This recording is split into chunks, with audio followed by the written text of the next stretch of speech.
16 heures passées de 30 minutes, fidèles, aimables téléspectateurs de la média, business, télévision, hein, les amoureux aussi, du ballon rond. Comme vous êtes là branchés devant vos postes téléviseurs pour suivre votre rendez-vous de chaque jeudi hein, à partir des 16 h,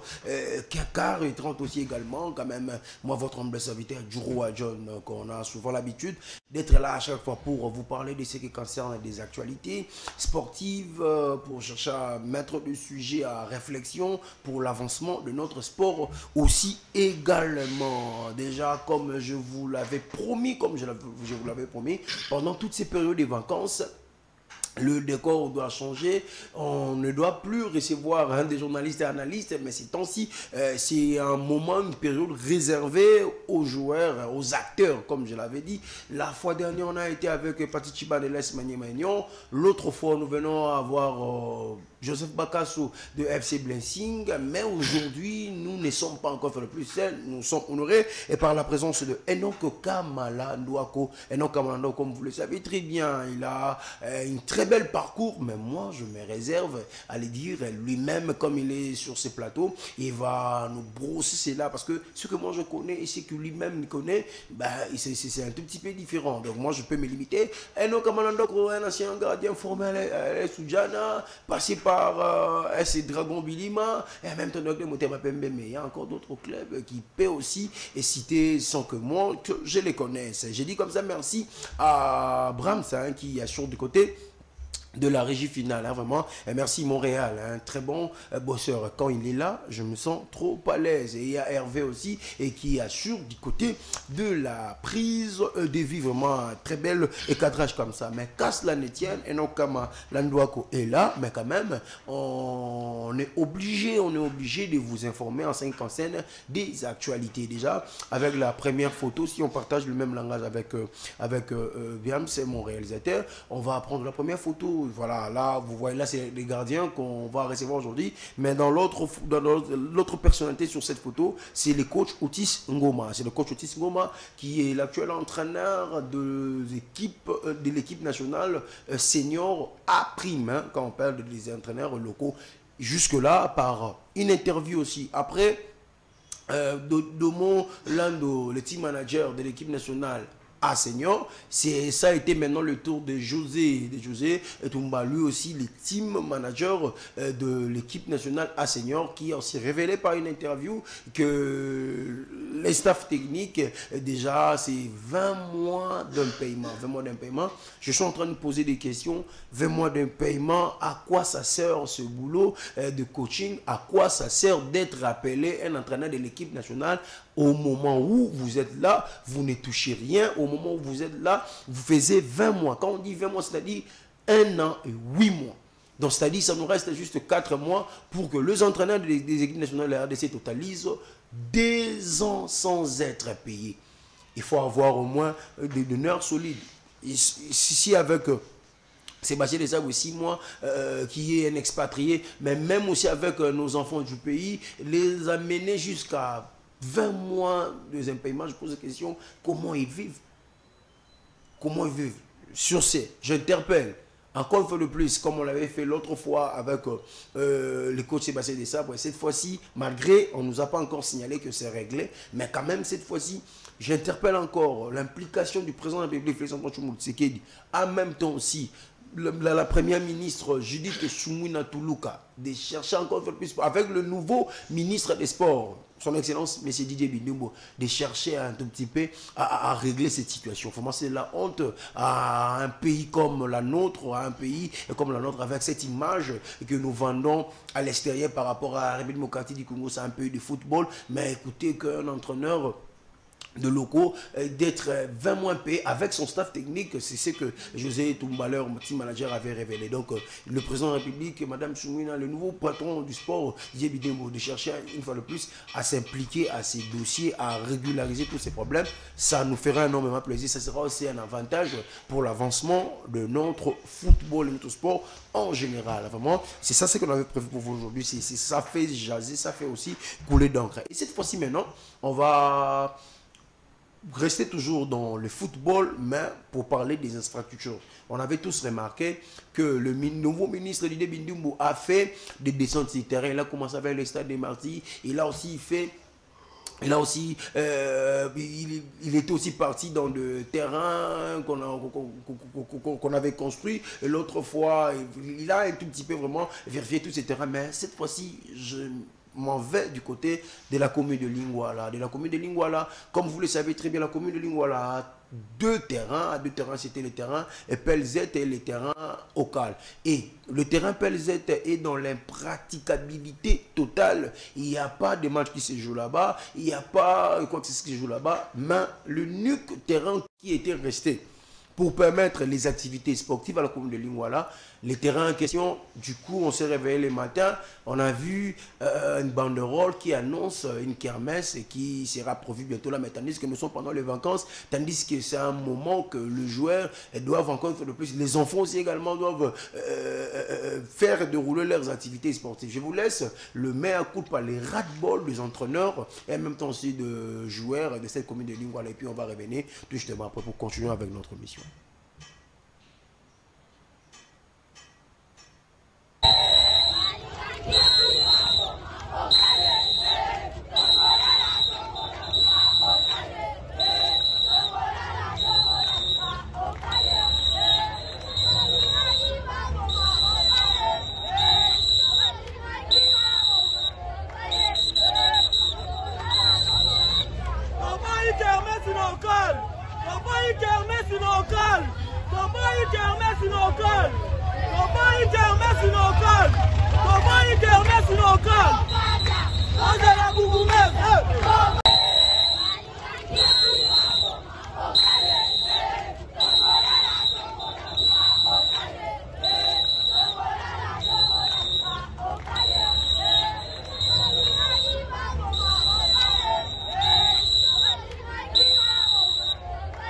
Voilà, vous venez tous de vivre cela, vous venez tous de vivre cela. Vraiment, je demande encore une fois de plus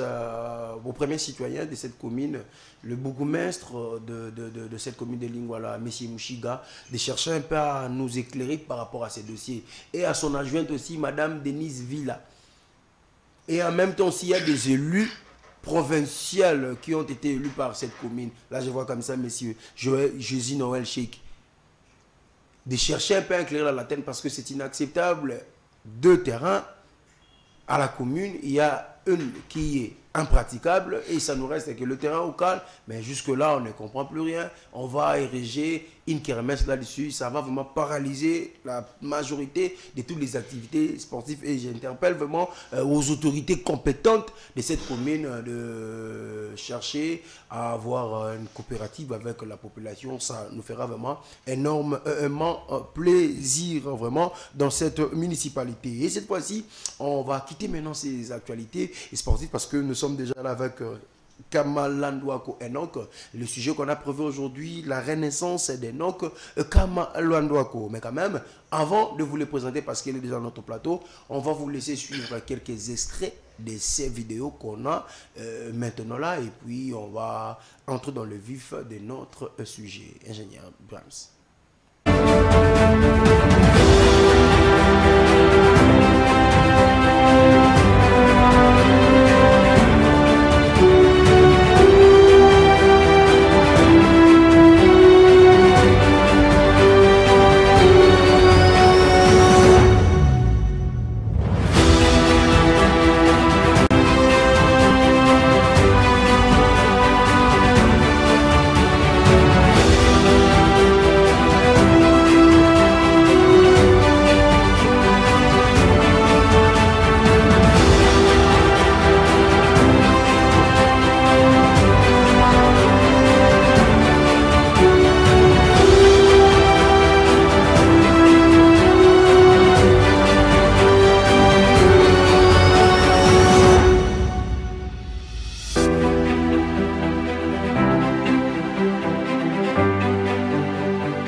Voilà, Enoch Kamanandwako, Obuto la la télévision, c'est lui notre invité. Il y a journée à Lelo et après-midi. Il y a Lelo, hein, il est déjà là dans notre plateau. Enoch Kama Mbote.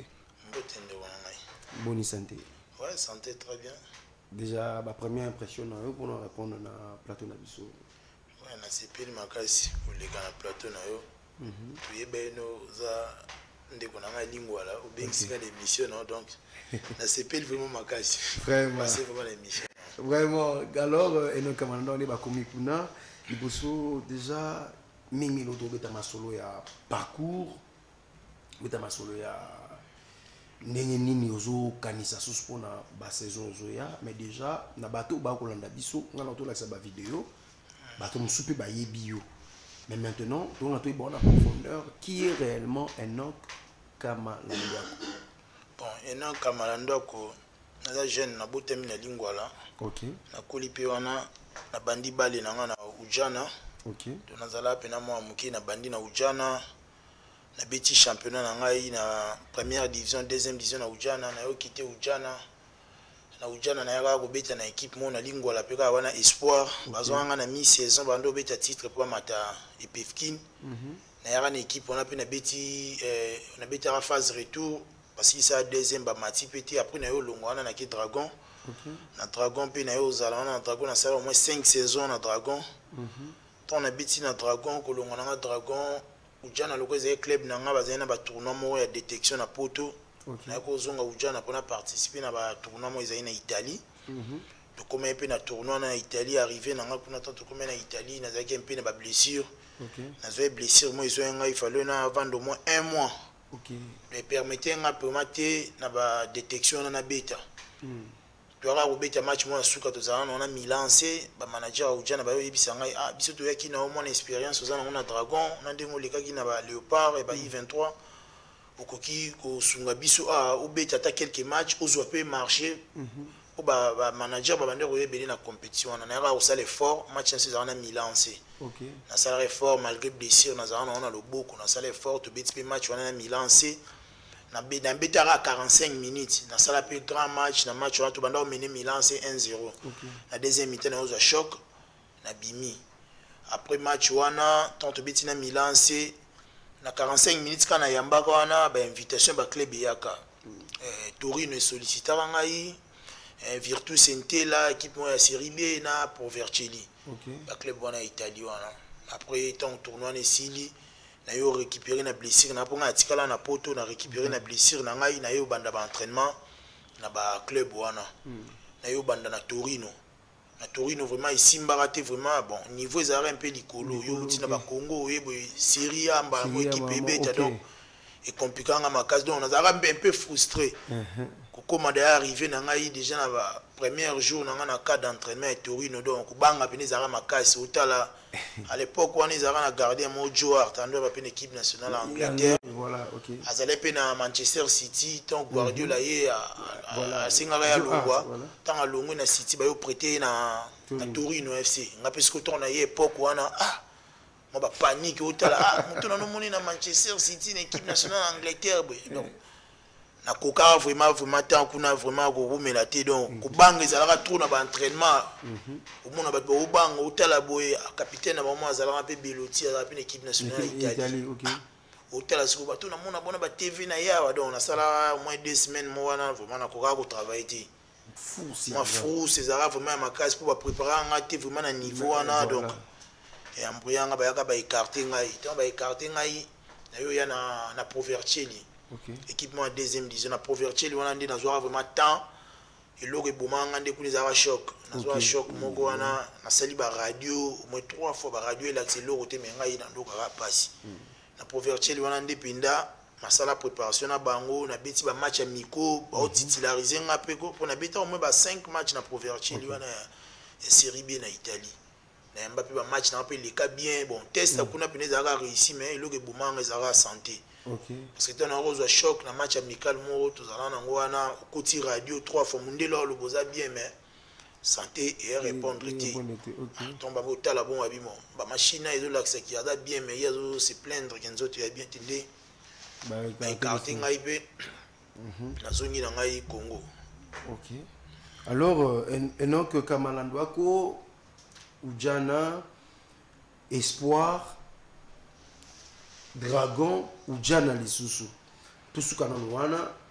souvenir ni malamu ozana on a club formateur na yo ezali Ujana rapidement. Souvenir na ngai malamu vraiment yaki encadrement na ba encadrer biso bien. Bon, ba PC biso tous na ba entraîneur mo ya bien na club wana Coterie ezalaka te kuna donc so travailler vraiment ba pesa au chance. Donc tous équipes bien encadré na ba entraîneur mo ya bien na Ujana même ba dirigeant donc souvenir na nga malamu ezalaka na Ujana yango wana donc ba secrétaire na mo akufa Ferry. Donc aidanga il vraiment trop na coach Pichu Manza na licence de yeplane mta façon nga ina coach Mayala David azaki préparateur ba gardien na Ujana lelo azana na équipe les Aigles donc il mutupenda façon nga vraiment na yaka mona muke bando compter na ngati na Ujana mais bon bazwanga mona ba cadet mbala moko équipe première donc souvenir na ngai malamu vraiment na Ujana yango wana. Voilà, peu aussi à l'âme, hein, vraiment, on a des noms comme on a signalé, peu à l'âme, il y a Ferré, c'est que Ferré, vraiment, hein, vraiment un grand monsieur, un grand cœur, cadré pendant jeunesse, ma paix à son âme, hein, vraiment une pensée pieuse pour cet illustre disparu. Et maintenant, AS Dragon. Na Dragon, oui, yamba, Lina Foot.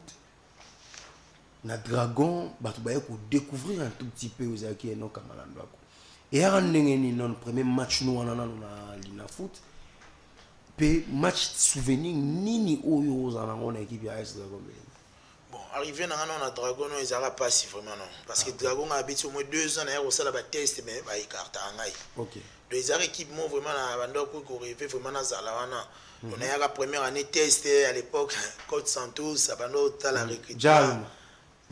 Ayaka wana otala ba joueur mais première année na yaka vraiment ba pesa nga chance te ba écarta nga deuxième année ba écarté nga troisième année na yé lisusu tant na yé na troisième année wana des arrêts un peu facile pour na ngai tous na vie na mo be garder Kaninda OK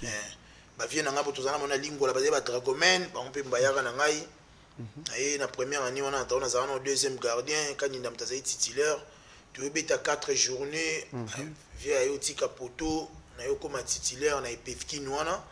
epefki wana to to beti wana to bima pena champion to zara na classement mabe après deuxième saison to beta coupe du Congo na Dragon to beta demi-finale Don Bosco Longola et biso na super coupe moi Kinshasa to beta wana to bima pe champion na Dragon donc après tu arc-en-ciel et au pesa biso équipe mais na Lina Foot wana tango ya ki bika équipe a Congo la suba ba faut ça ba expérience boy basoka ba Kiwi vient na mo azai na Rangers Moussa Sila a garder ba ya mo ebelo expérience ngala comment le quoi 4e gardien wana arrivé à coach Kimoto OK arrivé à coach Kimoto mais bon bazara na besoin ba expérience tu peux te bêter na Dragon ezalaka souvenir na malamu za des matchs contre DCMP parce que ton na na Dragon za titulaire te na ka pour na 4e gardien si dans plan administratif basa ba mikanda be ba gardien monsieur mikandi avec tinga na yo comme 2e gardien et à la 3e journée contre DCMP match na vraiment oyo bat ba yibanga na Dragon o pesa la pe ki dans un Dragon za match à DCMP DCMP ba no mené biso 4-0 na 15 minutes OK ba yo ça changement na koti tant na kota wana pe nzamba sunganga ipe ngamona ndo sambe dana mutema malgré ko banga na sambili nzambe na bi oiza chance na ngai le match avec Bosso beta Lina Foot match avec Bosso na beta Lina Foot na Dragon ya la contre DCMP ngamona bisi ya nzambe sunganga eza premier match na ngai na za titulaire te salanga ngolu na yamba bien na tika la titulaire ndi na beta match wana DCMP na kota na yamba makasi bata Dragon ba sepela ga DCMP malgré gagner pe biso pe ba apprécier ngai pe na match wana après ndé na yo comme titulaire na Dragon na Lina Foot wana mobimba voilà et non Kamalando quoi ingénieur Abraham et d'arabe sur na illustration avant tout kota na étape mususu rapidement sélectionné à plusieurs fois na Balopard I23 et maintenant aux annonces nini avec tout ce que Sibiso ils ont dit par rapport à nini pe intégration de maintenant à la nini équipe nationale de RDC na ba I23 na vraiment on a yaka bon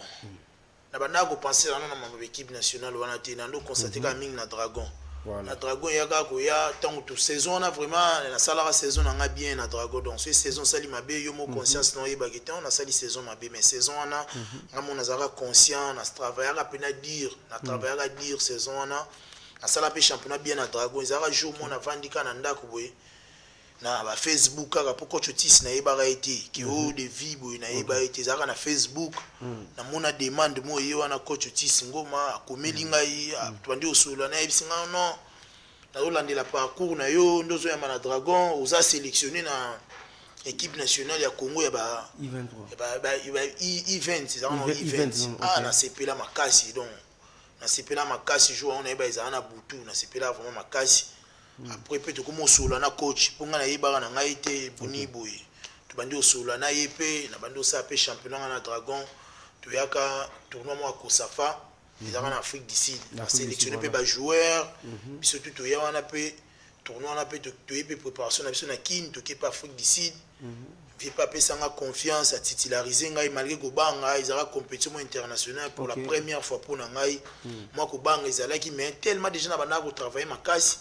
to zai pe na entraîner mo to joueur na Afrique du Sud ko coach Mayala Mbappé na Imana to kutane pe na Afrique du Sud ya comme entraîner na so ba gardien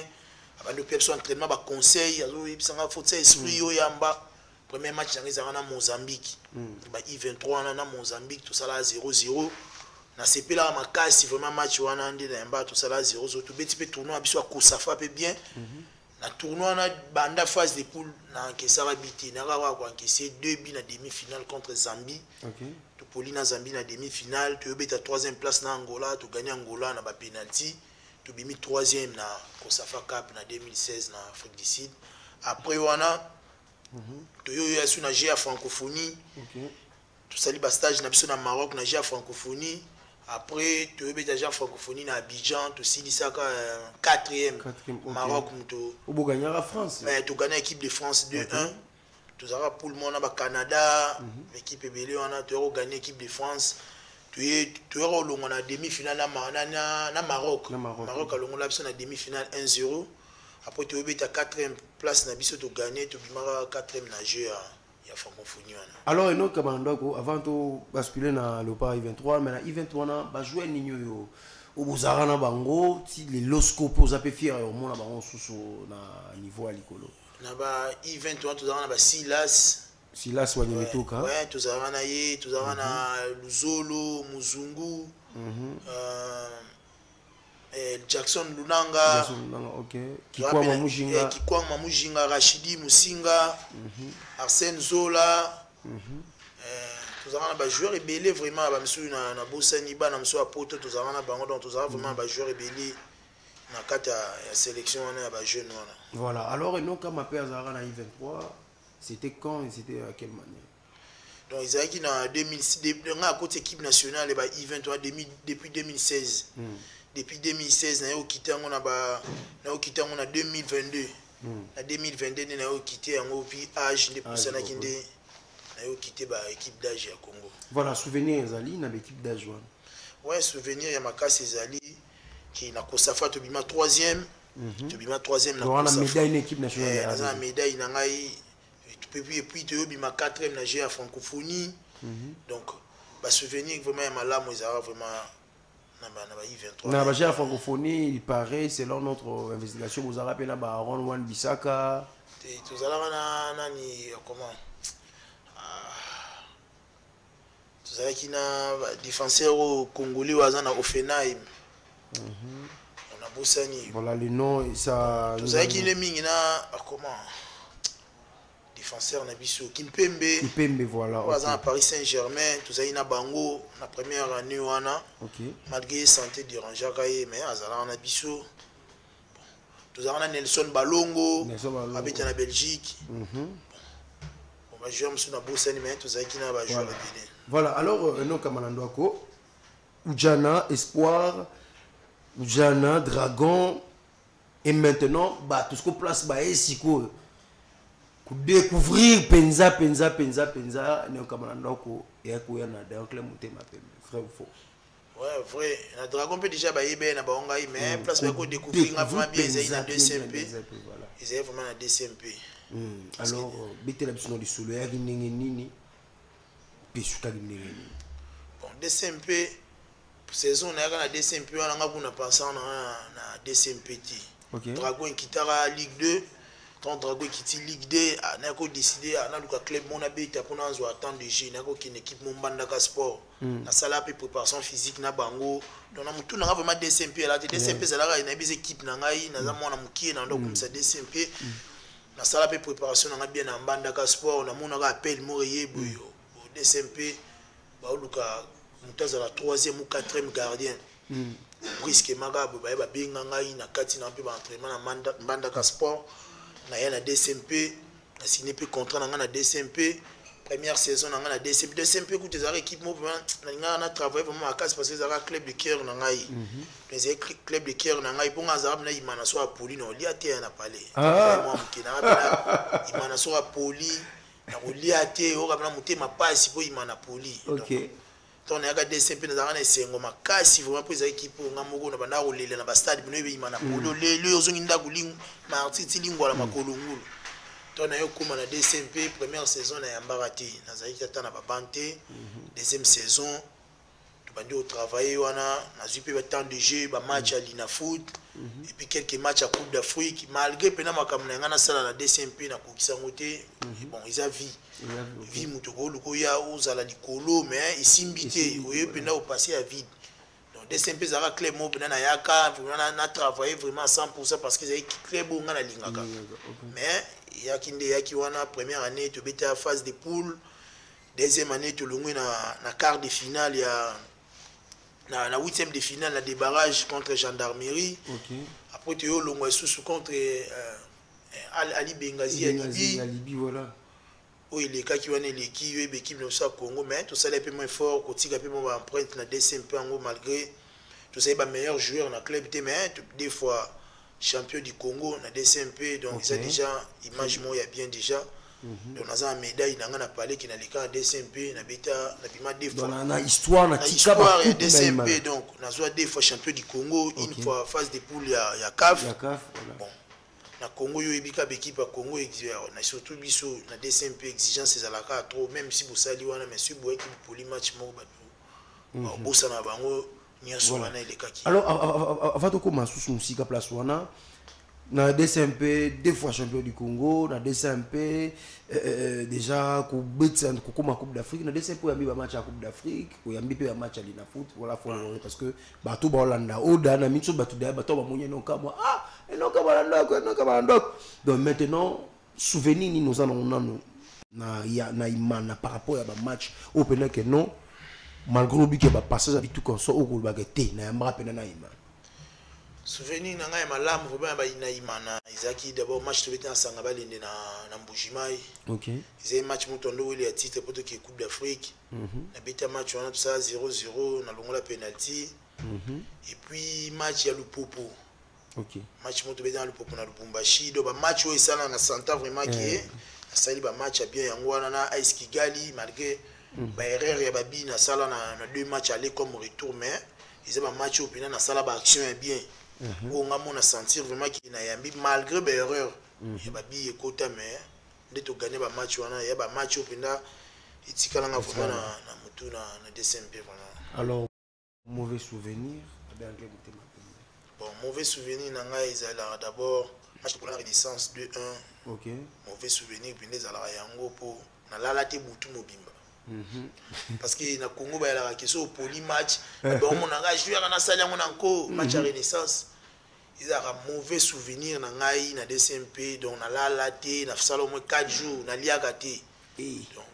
kolongo na nga na stade non ndi na yara wana na zonga ndako na lapanda na ina ndako na place na ndo foot na commune Kim ils avaient ba renaissance quartier wana et puis appartement na so immeuble ba renaissance kelele na butu wana na kokate nga mona démarrer voiture na kena nga lingwala na vanda na kuna balabala rabe ti 4h du matin ti 4h du matin donc opongezo ya tie donc mauvais souvenir na nga vraiment za yango wana na DCMP. Voilà mauvais souvenir na DCMP et maintenant au commandement nini nga na retourne la question parce que ça batu balbaki ko ratsa ngote et du coup et otangama non comme na ndoko yo to perception ka imane équipe de cœur imane équipe na bomwana mais du coup to kio Enoch na rati na groupe ba joueur oyo bali ba boma imana ba joueur bali mbongo imana pour ba police imana toutes ces choses c'est un peu clarifier ba tes spectateurs pour tout comment pour ça toi na problème on a Congo ba balinga vérité té OK na Congo ba balingi vérité té surtout na football na biso donc ko aider équipe le roi imana il faut vérité zala OK batu ba olinga otambusa ba na mensonge trop yango mona pe ki surtout équipe na biso imana le côté les trop le côté les trop bon biso doit ba joueur OK joueur tango ça musala na il faut ba futayi na musala oyo ye azosala joueur tango ça na musala na il faut ba futayi na musala na oyo azosala biso to na club tant tu es dans club qui au monde qui yo mozo monde pour deuxième équipe de cœur mais biso bito na ba famille to futa bandaku to za pe na ba bateli la biso supporter pour ya stade of fingo mais supporter en betam so fingo ba ya pe au senga ola biso yaki na club bon na époque to za na président Chima to ça au moins 3 saisons na yi bon équipe nyoso ba faille alors mais à l'époque moi donné ba joueur ba misana ka bon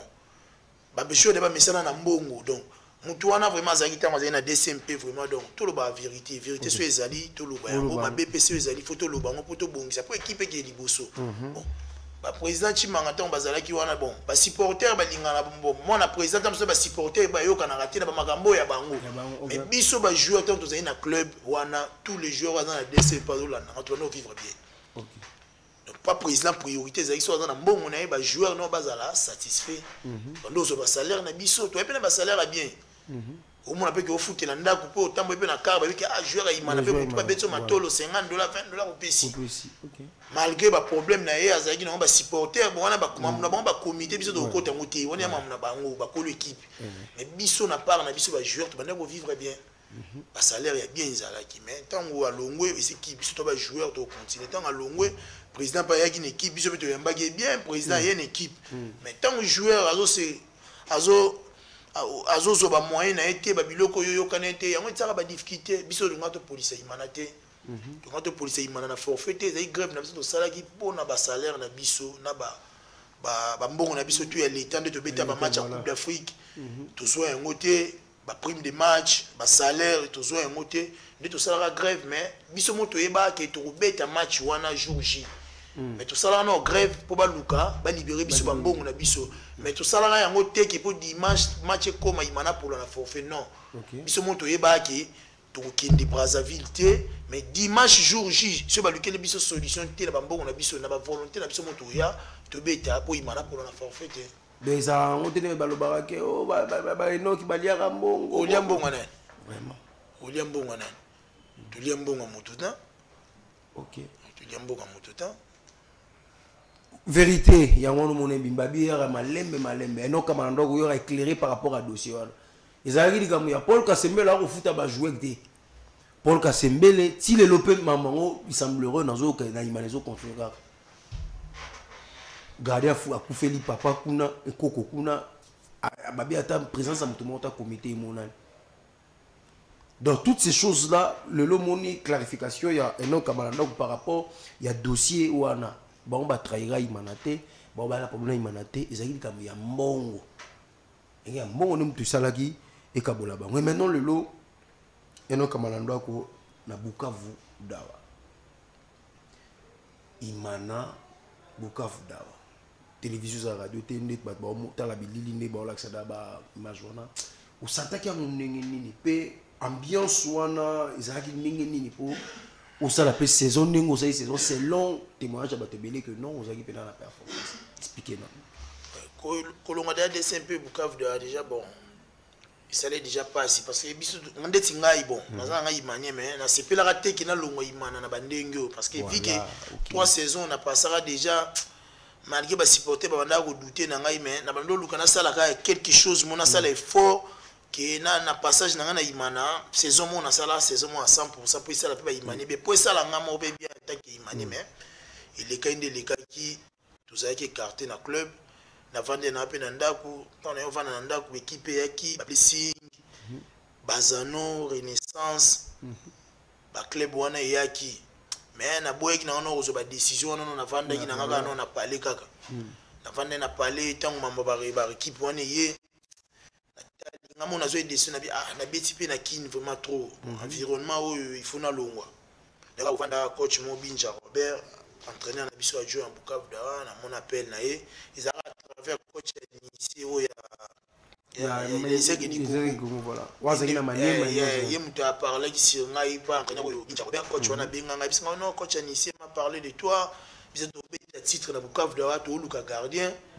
ou aza mon expérience aya et début surtout mata Ligue 1 vraiment ça ba image à Bukavu Dawa tant coach abenga ngai wana na mona ki on vraiment bien te na bi Bukavu Dawa olongwe Ligue 1 ou yesu na Ligue 2 bon voilà conversation ngana benel liboso vraiment et PC vraiment bien te bon na vanda na zongi na ndako na pe na famille na pe na petite amie na ngai Laure Mbumba na vanda ki to kendo sola na ye na expliquer na bi tala ba offre na zana ngo boye yene mta motiver ngai bisinga ubeti pe na kin pe trop ça les mieux vaut pour na ngai sala na choix ya Bukavu Dawa OK na yo na malgré bi mambo ba été mais apesa nga mo idée wana bisinga ikinde no Bukavu Dawa qui ne peut vendre trop au longola no souci ya makambo ya imana oyo po so za na bekipa na ba souci ya imana et ça le bien te kinde na yo kuna na yaga to kutani na coach na bengi coach na bisie coach bon na ndimi na kobeta na Bukavu Dawa ndi na équipe na équipe na Bukavu Dawa ko Bukavu na signé pe contrat na ndo mona ka ba Ligue 2 za na championnat mo bon mais tant na komi kuna na bien équipe za ba supporters rebelle OK depuis na signé contrat na ngai na bandi pe championnat na bango la Ligue 2 to beta 20 matchs to beti 20 matchs ngana yambi 19 matchs na encaissé 5 buts équipe bimi champion na Ligue 2 to yebeta Coupe du Congo na Coupe du Congo to longwaki na Celeste na 8e de finale to polay 3-1 na Coupe du Congo na yambi le 3 matchs et 2 victoires et puis défaite moko na 3 matchs wana na encaissé 5 buts na Coupe du Congo depuis donc année ozoya to mona so eno kamalando ako na Ligue 1 ouais objectif nanga ezali soufona continuer na Bukavu Dawa wana c'est l'objectif nanga mais naza déjà fait un contrat na bango OK bon na ebi manager et club ako au sale effort à renouveler contrat ngai na bango ngai mo pe posta na ngai na beta su na Bukavu vi ndenge ba yamba ngai kuna ba supporter ambiance et puis na confiance au basale ngai na saison on a besoin de continuer sur Ligue 1 à bango. Voilà, et donc comme on a tout mon commandant na suka to kotu ko na dernière étape na biso oyo na place on est batté c'était ba fan bozela musiko. Ya liboso ya li. Et non kama awana mboka na biso nani a modèle na e. Bon, il roi idole. On peut na pesa et poser à poto wana. Baza mo ebele bon c'est le temps moko ba mabe bon ndeti à l'époque déjà maliki na zalaki mais kutala na ba vidéo na ba vidéo mutapesa nga na oposa ko yamba na liboso to na zana mo amkiza ka Musa Sila OK à l'époque on a ngala mo amkina obeta na ujana yazo yamba na Kanobi Romika OK bon à chaque fois zaki ujana soka CDC ara Musa Sila na Kalambai oh ya sangabale na garder mon perso azaka na Inter et Mongo OK ba viana bazaki po biso to sala to sana école technique et to sali na ba 12 heures to 6 Inter et bande ko sala wana donc Kalambai wana na sangabale ndetanga yaka na Inter na et Mongo de garder mazala ko mon entraînement ici au vandi bena toute la journée aux la bena entraînement Inter ici au mona ba on a banda ko sepela na bango mibale nde ba banda ko yamba na maîtrise na bango Musa Sila siko ezalaka championnat sa Kilimani na lingwa la tango na Kanobi Romika omono ye otala ba match ya Kanobi Romika à l'époque on a banda ko yamba ba pesanga na oposa to na za mwana muke bango wana et maintenant sur le na ningi soit banda tango tala na libanda moderne wala bon na ko yamba lelo bon na sepela mingi na unana na sepela mingi na ye na courage na za on a poto malgré à soit encaissé ba critique ya batu mais a toujours motivé ça a toujours à l'anda ba critique ya batu mais ça a toujours effort à ça musala na edo na sepela mingi na ye donc voilà so ipena na ko travailler pena na linga vraiment style na yona nga ko moya mbana courage na yona ngani ya linga voilà équipe na nini équipe ya libanda aux supporters équipe ni libanda vraiment azala supporter ya équipe morte na sepelaka na équipe ebetaka bien na ndo sepela mingi na Juventus série Buffon nazo yamba wana na ndo sepela mais lelo équipe no sebetaka bien na mo sepela nga na yango. Voilà, couleur préférée. Bon, couleur préférée na ezaka blanc. Blanc. Et maintenant, au temps qu'on l'a biso ango. Maintenant tu confirmer ango. Imanisez équipe d'enfance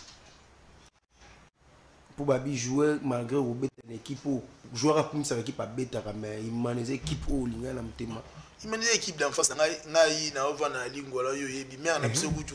ando teka na azana coin ya makolo panza na makolo panza za ancien président invite maman nga ando teka bitabe na coin na ye nga za so imana gagner vite na oya kotumbola bango bakolo lupango wana si babengana mama na biso koteka na coin wana pona ngai pona mamba imana nga za match imana banda o ratete. Voilà, alors pendant 6 ans meilleur na parcours no zoto président Nignoro le babena gete na ba président sur ba kambinga na équipe nyonso totanga ya meilleur na bango nyonso. Bon na parcours équipe nga l'équipe bon bon isa ça et donc travailleur place au sala muto azo fouter bien ou azo kiper bien yene mto ebo sala choix na ye pona Congo ba balinga vérité tinga na parcours na ngai vona mamba bale to na l'équipe président a marqué nga isa président Vidi Chimanga. Voilà, Vidi Chimanga muto a marqué nga ito na ina DCMP mbongo na zwa ba avantage o ya pesa ngai banda ko nga na futila ti na vie to na za mwana mukedo ya pesa nga ba mbongo wana na futila banda ko donc a marqué nga vraiment la gérance na et puis général Molisho akufa et puis amarkanga et puis wa tozani na Bukavu dawe Aimé Boji Sangara na manager na Daniel Boji donc bango pena soupe ba marquer nga lisusu na façon ya gestion na bango na club. Et non que kamalando ko Lor et Bumba aotala yo mbote na batu msusu batala ni biso na moment tout na suka. Ouais na pesi mbote na papa na ngai kama André maman na ngai Dina Kikavwanga. OK. Na vie na nga Dadi Makonda maître Niolé ba vie na nga nyonso ya parlement base na biso to na lingwa la kuna so na TCB kuna diksa mutu te so sa guerre ba biso pena ke te yo mutu TCB na pesi vie na nga nono lomboto voilà na pesi ba vie na nga nyonso base parlement mbote vraiment bisika bazali. Voilà, merci Enoch Kamalandouakou. Vraiment fidèles à mes téléspectateurs, nous sommes arrivés à la fin de cette émission, la renaissance d'Enoch Kamalandouakou. Vous avez tous suivi son parcours Oudjana, Espoir, Dragon Bilima, Oudjana, dans Clem Motema Pembe, avec il a été 2 fois champion du Congo avec Clem Motema Pembe, avec son passage aussi aux équipes d'âge de l'équipe nationale de la RDC. Il a aussi raflé une médaille avec, dans le tournoi Kosafa avec le U20 de l'équipe nationale de la RDC. En même temps, c'est l'actuel gardien de l'OC Bukavu Dawa. Ils ont joué la Ligue D et cette saison, ils vont jouer la première ligue et si Dieu fait encore plus grâce, il sera là pour cette saison à la Ligue nationale de football. Ça a été vraiment un énorme plaisir de le faire intervenir dans notre plateau. Il renaît encore parce que plusieurs personnes se posaient cette question: où est parti Enoch Kamalandouakou? Vous-même vous venez de suivre Enoch Kamalandouakou est là et cette saison vous allez le voir dans la Ligue nationale de football avec 19 matchs joués. Je me sais avec un tout petit but encaissé, c'est vraiment waouh, avec un gardien de sa taille. Moi, votre homme, le serviteur John Djouroua, ça a été un plaisir de vous tenir compagnie. J'ai dit merci à Abraham qui a assuré du côté de la régie finale, ensemble avec Hervé aussi qui a assuré du côté de la prise de vie. Moi et vous, on va se retrouver le jeudi prochain avec le même plaisir. Au revoir.